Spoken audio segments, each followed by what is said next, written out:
Hello everyone, welcome to the video lecture series of Mathematics 4. The subject code is KAS302/KAS402 and here we are in lecture number 7 of unit number 2.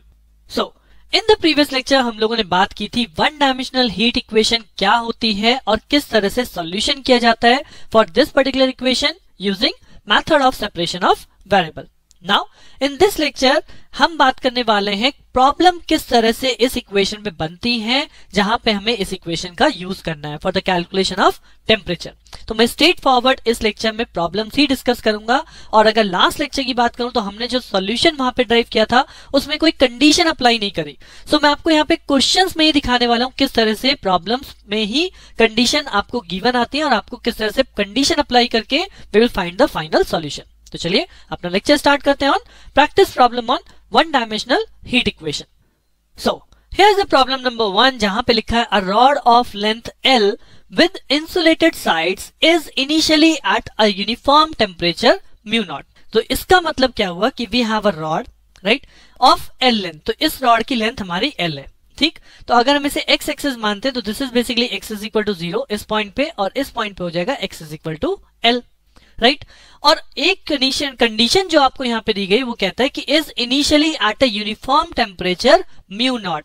यानी कि अगर मैं temperature की बात करूं तो initial temperature का मतलब क्या होगा कि व्हेन इनिशियल टेम्परेचर x ही है बट एट 0 यानी टाइम जो 0 होगा इनिशियल मतलब जब टाइम 0 है उस कंडीशन पे जो आपकी कंडीशन है दिस इज इक्वल टू 0 यानी this is called the initial temperature right. यहाँ पे कंफ्यूज मत होइएगा कि इनिशियल टेम्परेचर का मतलब x भी 0 है. इनिशियल का मतलब यहाँ पे x 0 नहीं है, एंड की बात नहीं कर रहा. वो कह रहा है कि एक रॉड पे इनिशियली टेम्परेचर म्यू नॉट है तो इसका मतलब जब टाइम 0 है उस टाइम पे टेम्परेचर म्यू नॉट है राइट. उसके आगे अगर आप क्वेश्चन को पढ़ेंगे तो यहाँ लिखा है its ends are suddenly cool to 0 degree Celsius. यानी ये जो दोनों एंड्स हैं ये एंड आपके कहां पहुंचा दिए उसने 0 डिग्री सेल्सियस पे. दैट मींस क्या हुआ कि कंडीशन हमारी क्या बनी u when x is equal to 0 at time t is equal to 0 and u at x is equal to l comma t is equal to 0. यानी बोथ कंडीशंस आपकी बन गई कि दोनों एंड क्योंकि हमारे 0 डिग्री सेल्सियस पे हैं तो जब x 0 होगा और जब x l होगा दोनों ही कंडीशन में हमारा टेम्परेचर क्या है, दोनों ही कंडीशन में हमारा टेम्परेचर 0 है राइट.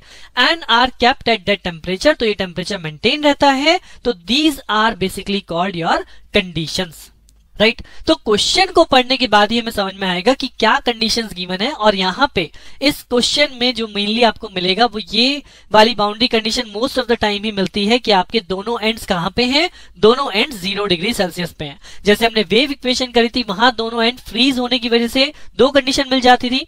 यहाँ पे भी दोनों एंड्स आपके 0 डिग्री सेल्सियस पे होने की वजह से हमें 2 कंडीशन मिल जाती है and these are called the boundary conditions, जिनको हम किस में अप्लाई करेंगे, अपने हीट इक्वेशन के सॉल्यूशन पे. और वो क्या है वो हम ऑलरेडी ड्राइव कर चुके हैं. तो यहां जब ये क्वेश्चन आप पेपर में अटेम्प्ट करोगे तो आप सबसे पहले वहीं से स्टार्ट करोगे कि what is our heat equation and heat equation का सॉल्यूशन वही 3 पार्ट लेट करते हुए कि पहले p स्क्वायर फिर माइनस p स्क्वायर देन 0 और उसमें से हम ये सॉल्यूशन को सिलेक्ट करते हैं. तो इतना पार्ट आपको करके लाना ही लाना है और ये सॉल्यूशन हमने लास्ट लेक्चर में ड्राइव किया था. और जैसे कि मैंने आपको लास्ट लेक्चर में बोला था कि इस सॉल्यूशन में हमने t पहले लिया था, अगर हम x को पहले ले लें तो we can write c1 cos of px plus c2 sin of px into c3 e to the power c square p square t. तो आप इस सॉल्यूशन को ऐसे भी एज्यूम कर सकते हैं राइट. तो ये सॉल्यूशन आपको करना ही करना है. प्रीवियस लेक्चर में हमने पूरा सॉल्यूशन ड्राइव किया तो एज इट इज आपको यहाँ तक ड्राइव करना है. अब इसके बाद ये जो बाउंड्री कंडीशन हमने यहाँ पे डिस्कस करी इन बाउंड्री कंडीशंस को हम अप्लाई करने वाले हैं. क्या कि जब x 0 है तब भी टेम्परेचर 0, जब x l है तब भी टेम्परेचर 0 और व्हेन टाइम इज 0 यानी इनिशियल कंडीशन वो क्या है, वो हमारा टेम्परेचर म्यू नॉट है. तो पहले हम बाउंड्री कंडीशन अप्लाई करेंगे क्योंकि ये बाउंड्री कंडीशन जैसे कि मैंने आपको अभी पहले ही बोला है कि ये बाउंड्री कंडीशन हमारी सेम रहने वाली होती है लेकिन इनिशियल कंडीशन जो है वो हमारी क्वेश्चन के अकॉर्डिंग चेंज हो जाती है. इसमें म्यू नॉट है, माइट पॉसिबल अदर क्वेश्चन कुछ और फंक्शन की बना जाए वो हम आगे देखेंगे. बट फिलहाल पहले बाउंड्री कंडीशंस को अप्लाई करते हैं किस पे, इस पर्टिकुलर सॉल्यूशन पे. सो कंडीशन कहती है x इज इक्वल टू 0. तो अगर मैं इस सॉल्यूशन में x को 0 पुट करता हूं तो u 0 comma t is equal to, आपने x को 0 रखा है तो cos 0 का मतलब 1 दैट इज c1 और sin 0 का मतलब 0 होता है तो c2 आपका खत्म हो गया. तो ये बच गया c1 into c3 e to the power c square p square and t right? Now this function value is what? This function value is 0 as per the given condition. So basically equation हमारी क्या बनी? 0 is equal to c1 c3 into e to the power minus c square p square t. तो यहाँ से कौन सा element 0 होगा? यहाँ से कौन सा पैरामीटर 0 होगा? जी हाँ, अब यहाँ पर c3 0 नहीं हो सकता, बिकॉज c3 होने की वजह 0 होने की वजह से सारी इक्वेशन का सोल्यूशन 0 हो जाएगा। e टू द पावर भी 0 नहीं हो सकता, बिकॉज अगर ये पार्ट 0 हुआ तब भी सॉल्यूशन 0 हो जाएगा। दैट मींस क्या 0 हो सकता है? तो हम यहाँ पे लिखेंगे c1 is equal to 0 since पहले लिखोगे c3 नॉट इक्वल टू 0 और also e to the power minus c square p square t not equal to 0, because ये दोनों 0 नहीं हो सकते, इसलिए c1 0 है। तो ये यहाँ से हमें सॉल्यूशन मिला and once I put this c1 is equal to 0 in this solution, तो रिड्यूस क्या हो जाएगा?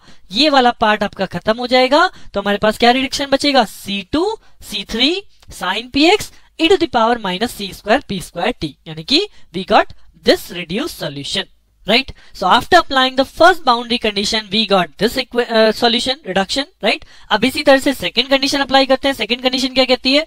when x is equal to l and t is equal to t, तो अब की बार मैं x की जगह l पुट कर दूं तो ये फंक्शन तब भी 0 बनेगा, यानी u of l, t जिसकी वैल्यू में 0 गिवन है is equal to c2 c3 as it is रहना है। हमें x की जगह वैल्यू प्लेस करनी है, ये हो गया pl और ये हो गया e to the power minus c square p square t। Again देखें तो यहाँ पे ना तो c2 0 हो सकता, बिकॉज उसकी वजह से कंप्लीट सॉल्यूशन 0 हो रहा है, ना c3 0 हो सकता, ना एक्सपोनेंशियल टर्म 0 हो सकती। तो कौन सा टर्म 0 होगा? जी हाँ, केवल और केवल ये एक टर्म है जिसको हम 0 कर सकते हैं। तो फिर से आप यहाँ पे लिखेंगे since c2 not equal to 0 c3 not equal to 0 e to the power c square p square t not equal to 0, तो यहाँ पे 0 कौन होगा? देयरफॉर 0 होगा sin pl is equal to 0 और 0 वैल्यू होती है साइन ऑफ n पाई की, यानी यहाँ से p की वैल्यू क्या हो जाएगी? p की वैल्यू हो जाएगी n pi by l, right? तो दैट मींस अगर मैं p की वैल्यू को उठा के यहाँ पे प्लेस कर दूंगा तो मेरा सॉल्यूशन क्या हो जाएगा? सॉल्यूशन हो जाएगा c2 c3, solution become c2 c3 sine of p की जगह हमने रख दिया n pi x by l, right? And then e to the power minus c square p square t। This is the solution after applying the second boundary condition.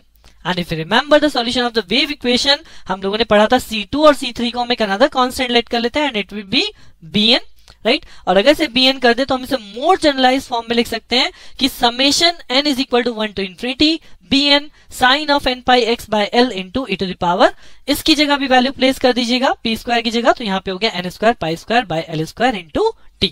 So this is the basically solution after applying the two boundary condition and which are those? This is boundary condition कि जब हमारा दोनों ends क्योंकि 0 degree Celsius पे हैं तो उनको apply करने के बाद ये जो इक्वेशन का सॉल्यूशन हमारा आया था, हीट इक्वेशन का सॉल्यूशन, ये हमारा बदल गया इस फॉर्म में। तो अब ये तो सॉल्यूशन हो गया after applying the boundary condition. अब हमारे पास एक लास्ट कंडीशन बचती है, that is called the initial condition. और इस इनिशियल कंडीशन को अब मैं यहाँ पे अप्लाई करूं तो इसका मतलब now we have to put t is equal to 0। तो जैसे हम यहाँ पे t is equal to 0 put करेंगे तो ये इक्वेशन हो जाएगी ux comma 0 is equal to summation n is equal to 1 to infinity. आपने t को 0 पुट किया यानी e टू द पावर 0 क्या हो गया? 1। तो यहाँ पे बच जाएगा bn sine of n pi x by l and this value ux comma 0 हमें यहाँ पे म्यू नॉट दिया गया है। So mu naught is equal to summation n is equal to 1 to infinity bn sine of n pi x by l। So if remember यहाँ पे ये term बन जाती है एक 4s सीरीज, क्योंकि यहाँ पे फंक्शन म्यू नॉट गिवन है, साइन का टर्म गिवन नहीं है। तो अगर आपको वेव इक्वेशन याद हो हमने इसे कैसे सॉल्व किया था, जी हाँ, यहाँ पे bn की वैल्यू क्या हो जाएगी? bn की वैल्यू सॉल्व करेंगे, bn is equal to 2 by l 0 to l, then उसके बाद यहाँ पे function that is mu naught and sine of n pi x by l into dx। यहां से bn की वैल्यू कैलकुलेट करेंगे, देन वापस इसी सॉल्यूशन में हम प्लेस करेंगे, तब हमें फाइनली सॉल्यूशन मिलेगा of your given question, right? तो चलिए bn को सॉल्व करते हैं। तो bn को सॉल्व करने के लिए bn is equal to 2 by l 0 to l mu naught sine n pi x by l into dx। अब यहाँ पे इसे इंटीग्रेट करना है, बट इंटीग्रेशन में दिस टाइम म्यू नॉट, जो हमें म्यू नॉट दिया, this is initial temperature, this is not a function of x, this is a constant value. So this can be written as twice of mu naught by l, और integration जो होगा वो केवल होगा sine of n pi x by l का integration. यानी अगर मैं इसे इंटीग्रेट करूं तो मुझे क्या मिलेगा? 2 म्यू नॉट बाय l, और साइन का इंटीग्रेशन होता है minus of cos n pi x by l, और नीचे आ जाएगा n pi by l because we are integrating with respect to x। अब इसमें लिमिट क्या है? लिमिट है आपकी 0 से l। तो जब आप l प्लेस करेंगे तो l से l कैंसिल आउट हो जाएगा, ये जो फैक्टर बन जाएगा 2 म्यू नॉट बाय l बाहर है, और जब मैं l प्लेस करूंगा तो ये हो जाएगा minus of cos n pi, right. और जब मैं लोअर लिमिट पुट करूंगा जीरो वाली तो cos जीरो क्या होता है 1, लेकिन वो लोअर लिमिट है माइनस साइन के साथ तो ये हो जाएगा प्लस ऑफ 1, और ये जो अपॉन में है this is n pi by l। अगर इसे फर्दर सॉल्व करें तो इस l से l कैंसिल आउट हो जाएगा और ये इक्वेशन हम लिख सकते हैं that is 2 mu naught over n pi and this can be written as 1 minus cos of n pi. Now if you remember the value of cos n pi, जी हाँ अगर n की वैल्यू यहाँ पे 0 होगी यानी cos 0 क्या होता है 1, तो 1 माइनस 1 क्या हो जाएगा 0। अगर n की वैल्यू मैं 2 लेके चलूं तो cos 2 पाई क्या होता है वो भी 1 होगा, तो 1 माइनस 1 फिर 0 हो जाएगा। तो अगर हम n की इवन वैल्यू लेके चलेंगे तो यहाँ हमें फंक्शन की वैल्यू क्या मिल रही है 0, कब when n इवन।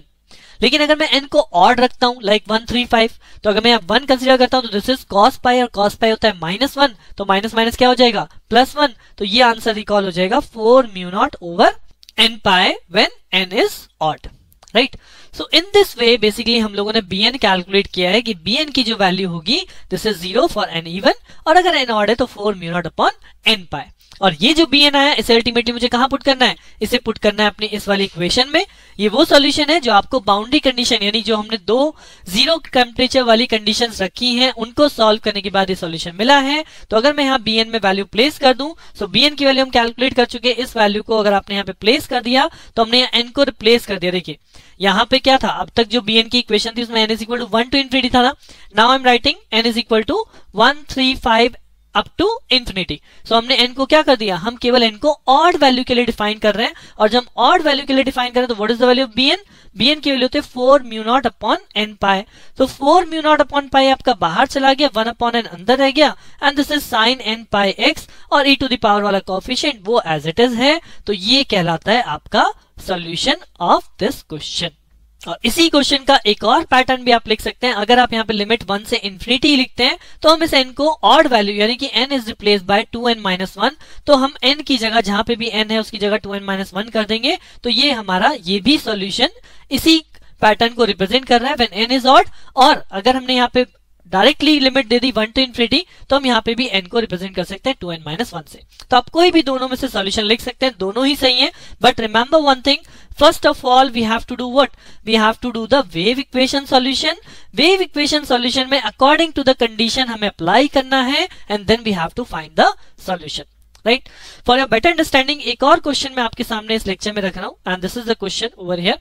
so ये है प्रॉब्लम नंबर 2 और इसमें भी सेम चीज है, find the temperature in a bar of length 2 whose ends are capped at 0। देखिए मैंने सेम चीज आपको बोली थी ना कि ये जो एंड वाला चीज है यानी कि एक रॉड है, उस रॉड की लेंथ कितनी दी गई है, L इज इक्वल टू 2 दिया गया है, और इसकी जो दोनों एंड है इन दोनों एंड पे हमारा टेम्परेचर क्या है, एक तरह से हमारा टेम्परेचर 0 डिग्री है और 0 डिग्री है, यानी कि सेम बाउंड्री कंडीशन बन गई क्या कि u जब x 0 है एट टाइम t, या u जब x L है, L कितना है 2 है, राइट। तो 2 comma t is equal to 0।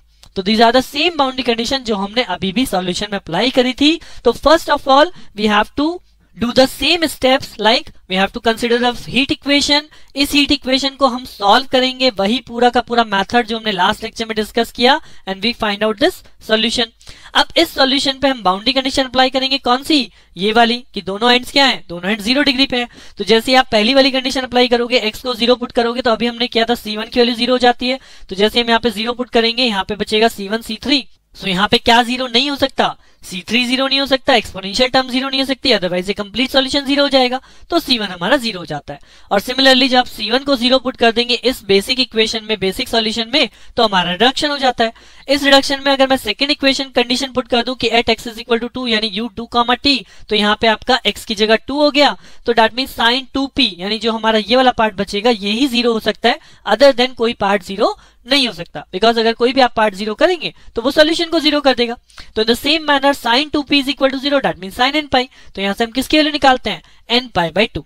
तो पहला वाला क्वेश्चन जनरल लेंथ थी दैट इज L, तो हमें मिला था n pi by L, but यहाँ पे L की वैल्यू क्या है, इन दिस क्वेश्चन L की वैल्यू है 2, तो यहाँ पे आपको मिल गया n pi bye 2। And in the same वे अगर मैं इस सॉल्यूशन को यानी p की वैल्यू को जब इस सॉल्यूशन में रिप्लेस कर देंगे and we make the general solution, तो in the same way we can write summation n is equal to 1 to infinity bn sin of n pi x by 2 e to the power minus c square n square pi square by 4 into t। तो जैसे कि मैंने आपको पहले question में बोला था कि इन द सेम मैनर पहली चीज हीट इक्वेशन कॉमन होगी, हीट इक्वेशन के बाद उसके दोनों एंड आपके 0 डिग्री सेल्सियस पे आ गए तो इतना सॉल्यूशन आपका सिमिलर ही आने वाला है। अब क्वेश्चन में हमें देखना है इनिशियल कंडीशन के लिए। तो what is the initial condition in this question?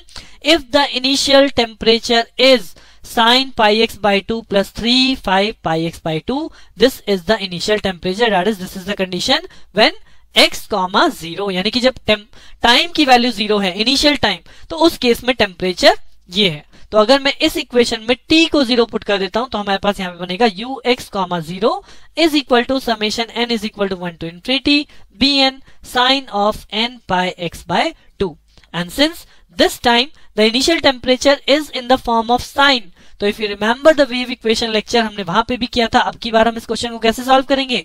अब की बार हम इस राइट हैंड साइड को सिंपली एक्सपैंड कर देंगे। कहां तक? यहाँ पे sin 5 pi x का कंपोनेंट बन रहा है, तो यहाँ पे भी मैं इसे 5 pi x by 2 तक ही सॉल्व करूंगा, यानी n की वैल्यू कहां तक एक्सपेंड करूंगा? जी हाँ, n की वैल्यू एक्सपेंड होगी 1 2 3 4 एंड 5।